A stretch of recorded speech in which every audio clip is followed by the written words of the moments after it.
Good morning. তো আজকের আমার রবিবারের বাজার দেখো, কত কিছু পুরো বাজার তুলে এনেছে, অনেক রকম মাছ। এটা হলো তোমার ওই বাগদা চিংড়ির মতো কিছু একটা হবে।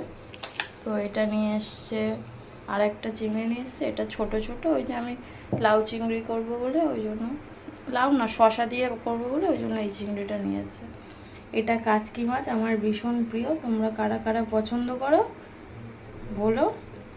আর এটা দেখো মোরলা মাছ। আর একদিকে ভালো যে আমার সব মাছ কাটিয়ে এনেছে, শুধু এই চিংড়ি মাছ দুটো কেটে আনেনি, এগুলো সব কেটে এনেছে। এটা হলো পাবদা।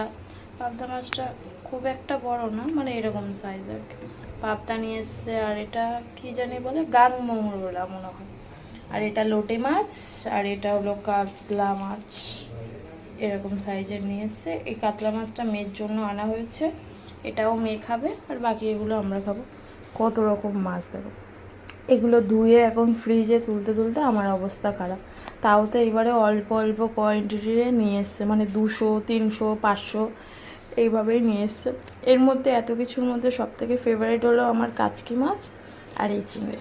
খেতে ভীষণ ভালো লাগে, কিন্তু এটা মানে ঠিকঠাকভাবে কাটতে হবে, না কাটলে খাওয়া যায় না। সর্ষে পোস্ত দিয়ে খেতে খুব ভালো লাগে। তো আজকের কী মাছ রান্না করি দেখি।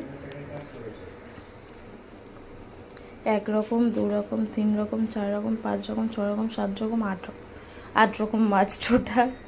তো চলো টাটা। আর কার রবিবার কি বাজার হলো বলো। আর এইদিকে দেখো ভাত রান্না বসিয়েছে, আর এদিকে ডাল হচ্ছে। এখন আমি এই মাছগুলো ধোবো। এখন 12টা বাজে, বাজার করে এসছে এগুলো। অ্যাকচুয়ালি রবিবার তো বাজারে ভিড়ও হয়, আর কাটাতেও সময় লাগে, তাই আর কি দেরি হলো। তো যাই হোক, চলো টাটা, আবার পরে দেখাবো।